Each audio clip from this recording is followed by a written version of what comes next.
What's going on, YouTube? Your boy JG33. I'm back with another one. I'm gonna try and tackle my passenger side poly mount today. As you can see like right there, all that rubber is gone. I already had the trans mount one done. I still have to do the cross member, but it's gonna be for a whole nother video. I'm not even finna tackle that today. So I'm just gonna do this one and I'll get back with y'all in a moment when I take it out. Okay, so next thing you wanna do is take the wheel off and have the car on jack stands. When you get under here, you need to have the wood block between the oil pan and the cross member, just so that way it'll stay balanced out when you jack it up and it'll stay level. Okay, so the next step, you want to take the wheel off and put the car on jack stands. Nothing wrong with being too safe, so yeah. After you do that, you want to get a wood block and you want to have it right between this oil pan and the cross member like this. And just jack it up just a little bit to give the mount a little bit of play. It's not going to really do anything anyway. You still got 3 other mounts on the car. You got 2 cross member mounts and the tranny mount, so it's not like the engine's going to fall on you. But just nothing wrong with being too safe. So okay, so the next step, there's 2 14s right here. 1, 2. You take those off. There's a 14 right here. You don't have to take this one off, I don't believe. It should just squeeze right there, like so. If this is free spinning, it's not free spinning. There's another nut on this side, so you have to get like a 14 wrench to hold it over here, and then you just twist it off and it'll come off. Mount out. As you can see, look how bad that rubber is. Look at that. 20-year-old Nissan for you. So what I'm going to be doing, I bought the Nisformance polyurethane mounts. I'm going to cut this out and I'm going to press those in. I don't really have a press, so I'm going to do that shit out here by hand. If you do this, before you start on any of this, put your poly mounts in the freezer, and it'll make them get stiff and they'll just go right in.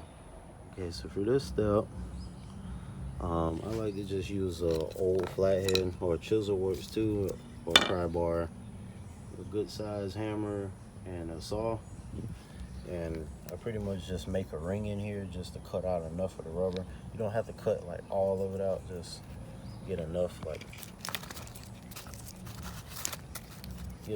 you get like a good chunk out like that. And then you want to hit on the edge of this with a flathead or a chisel, and it'll basically collide in on itself, and yeah, it'll come off. Yeah, so like I was saying before, this little ring, you get the flathead like right there, and you hit the end of the flathead with a hammer, and you make a nice size dent in there, and you just go ham with it till it collides in on itself. It'll take some brute force. It's gonna feel like it's not going nowhere, but don't worry, just be patient. It's gonna come and collide right in on itself. Just go ham with it. Back again with that same mount. This mount was being a pain in the ass. It's got like a whole nother metal ring or something in here, so I had to come to my friend's shop with a vise and try to hit it out. So yeah, just get your piece like that, just a little fitting on it, and it'll hammer itself right out. Okay, so I got that piece out. It was a lot harder than you can see. It's got like 2 rings in here, but just keep hammering it and it'll come out. And when you get to this part, get like a wire brush or some sandpaper and just sand down in here, make it a little smoother, and then start your poly. So after you take your poly mounts out the freezer, just put like a little ring of grease on here, and it should just slide right in here. Slide in just like this. Just go right in, just like that. Then you take this little ring piece in the middle, put a little grease on it and just hammer it right through, and that'll be it. Yeah, this stuff is gonna be a bit hard. You're gonna have to spray like some WD-40 on the edges and kind of use a jack and play with it till you get the hole and the bolt to line up. Once you get the bolt to line up, just tap it through with a hammer, and yeah, that'll be it. Yeah, so I figured this bolt might give some of y'all some trouble. There's a hole down there. Let me get my light. There's like a little hole right down there. See down there where you can stick your flathead right there, and you can get a little bit of leverage to make the mount move around. And you'll have to just jack it up or go down with the jack until like the bolt lines up. Then you just hammer the bolt through, put the nut back on that side back there, and then that's it. Okay. And once you got that nut on the one side, you get your wrench back here. It's a 14, and I got an impact.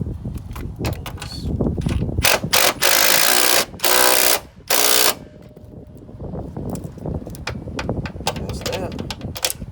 And then, actually, no, that's not it yet. You got these two right here. You just tighten these.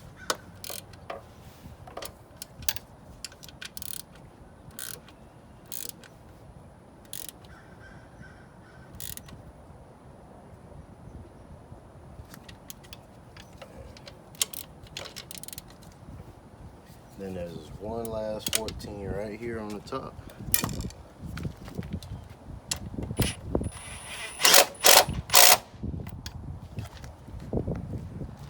Okay, so the order you want to tighten them in, you want to try to line this one up and get that one on first. Then these two up here, you want to get those ones. I think there's one down here. I'm not sure. There's also one right here, and then lastly you tighten that one, and that's it for the passenger mount. Though for all the others, you apply the same thing you did with this one. You just do it on the cross member and the trans mount one, and that's it. Okay, y'all, I am finally done with this thing. Whatever you do with this passenger mount, do the same thing on the cross member in the front and the back of the motor, and the one over here on the trans mount. If you have a buddy helping you, it will make this way easier, but it can be done alone too. All right, what's going on, fam? Back here again. I'm gonna be swapping this 6-speed cross member in with the poly mounts. We'll be doing these header gaskets, these exhaust studs, and the header bolt. This you gotta have a special tool for these studs. It's a E8 socket, external Torx. So yeah, just prepare yourself for that.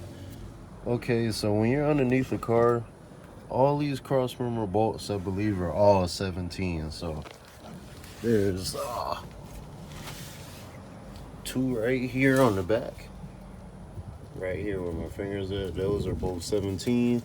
There's another 17 right there, and then another one on the front cross member right here, and then two right here. 1, 2. You take all 6 of those down, and then it'll come down. Don't worry, the car is not gonna fall on you. Yeah, it's still a lot of shit attached to the car, so it's not gonna be going nowhere. Plus, you still got 2 other mounts supporting, so you'll be fine. Okay, fam, we got this old cross member out. So what most people would do when they get this far, they would cut the rubber insulation or just use a press and press it out. But I've already done that, so I have a spare cross member. I saved a good few minutes doing that. But yeah, what you normally do is, yeah, you cut that out, or you get someone with a press and press it out. And one more thing, see how this sticks out and this side is kind of flat? Make sure the poly mount is the same way, like that, like how it sticks out right here and it's flat over here on this side. So just match that up, and yeah, you'll be fine. Okay, something that'll save you a lot of time with doing these these header gaskets and studs if you don't have a lift. Just take this bracket. There's a bracket that sits right here. It's 4 bolts. Take those 14s out, and then you'll be able to have pretty much all the space you'll need to get to all of the studs. All right, y'all, so how you want to do this next step to get the header bolts in the manifold bracket, you need to lift the upper intake manifold and slide it just a tad bit like that.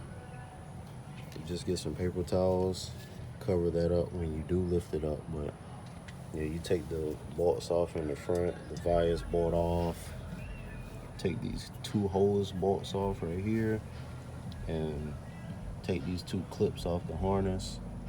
That'll be enough to lift it and slide it, and you can get your hand back here to get all the bolts. You don't have to take your throttle body off, you don't have to take the intake off, just the upper manifold, and just move it a little bit. Okay, so now that this bitch ass mount bracket is out of the way, you got pretty much infinite access to these bolts and studs from the top and the bottom. So yeah, other than that, I might have to take the Y pipe off. I'm not sure yet, but I do need to take the headers down, because yeah, I got to take those studs and them gaskets off. So I will be back with y'all in just one moment. All right, so the header is fully off. There's these 2 bolts right here. You also got to take off on the Y pipe, and you have to take the harness for the O2 sensor off, and the header just comes right down after you take all the bolts. Okay, and then when I get the new stud, I get the Loctite, and I only put Loctite on the part of the thread that goes into the block like that. I don't put it on the whole thread, so that way it don't get on my hands and make my hands slippery. Just put a little bit on the part that goes in the block and screw it up there.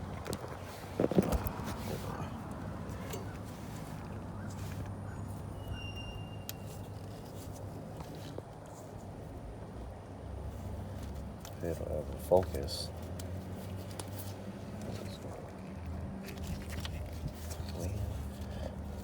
Yep, just twist them up there. Just snug them up first, and then you tighten them later with the E8 socket.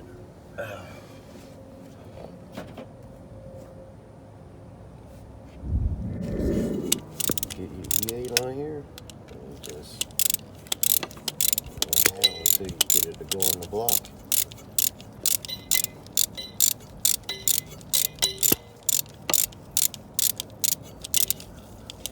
I will use an impact, but I don't really have an impact that will fit up in here, so.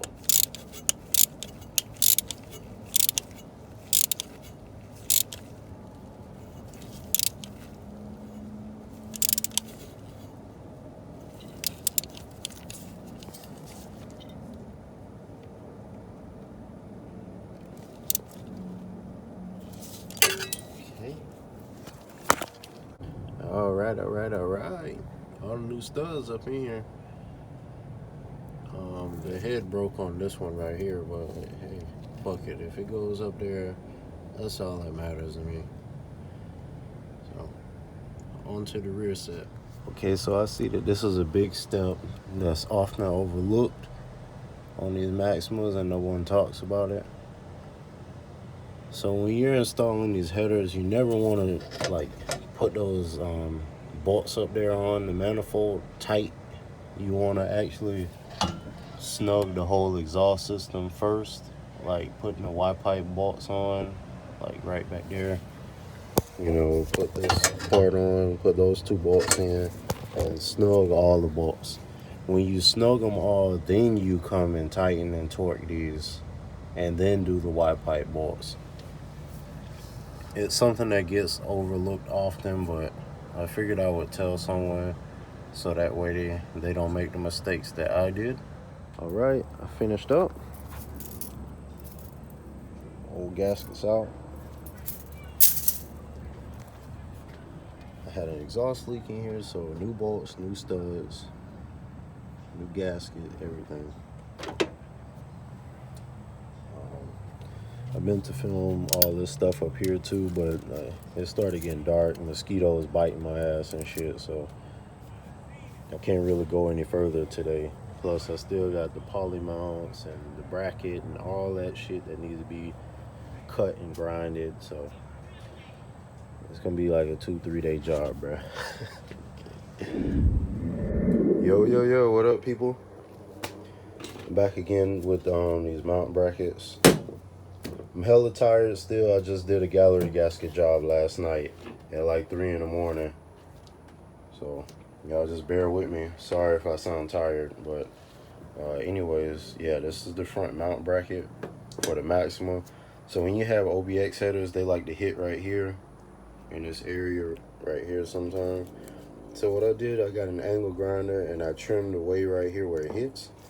So that way when it sits in there, it's not in the way. Same thing with this rear one. It's got like a piece that lays over the top. So what I did, I just trimmed that whole top piece off, and I pretty much, the edge on it, I just kind of straighten it down to make it look similar to this one, so that way it'll be easier to install.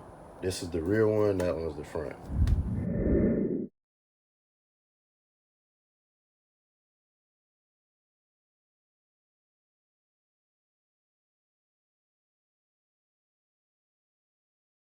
Yeah, there we go. See that? That's how you want your shit to be when you put it in. Make it easier for yourself, you know? Alright, time to do that rear one up here.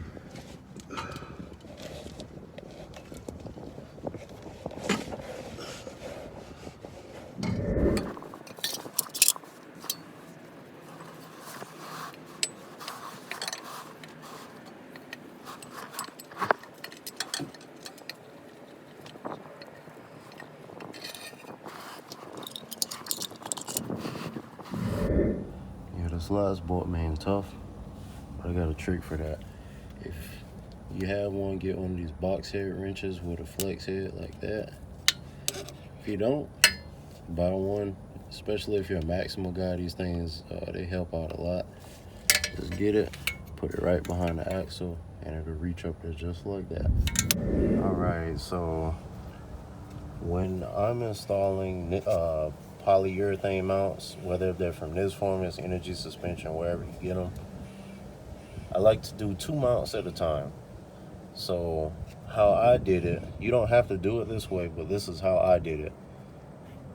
I did the transmission mount and the passenger mount together. Those went in really easily together.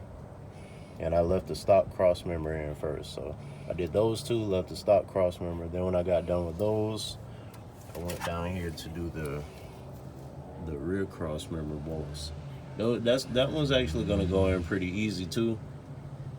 So you don't have to worry about it. As long as you use like a floor jack with this rear one, you'll be fine. This front one is gonna be a pain in the ass, I'm not gonna lie. You're gonna have to use you're gonna just have to use some knowledge on this one, because it's gonna be off-center. But the trick, what I did is loosen these 2 17s. I got an adjustable, because it's like a double-sided, like it's like this. It's gonna sit on there like this. So I got an adjustable on this side just to hold it, and then I put a 17 socket on this side and spun it out. It's gonna be 2 of them, 2 17s. Use an adjustable on the other side or whatever you want to hold that bolt on the other side in place, and then it'll lean down. But before you do that, loosen these, but don't take them all the way like down. Just loosen them enough to let them dangle, like so. Yeah, let them dangle, and yeah, put that bolt in up here first, and then do these 2 next.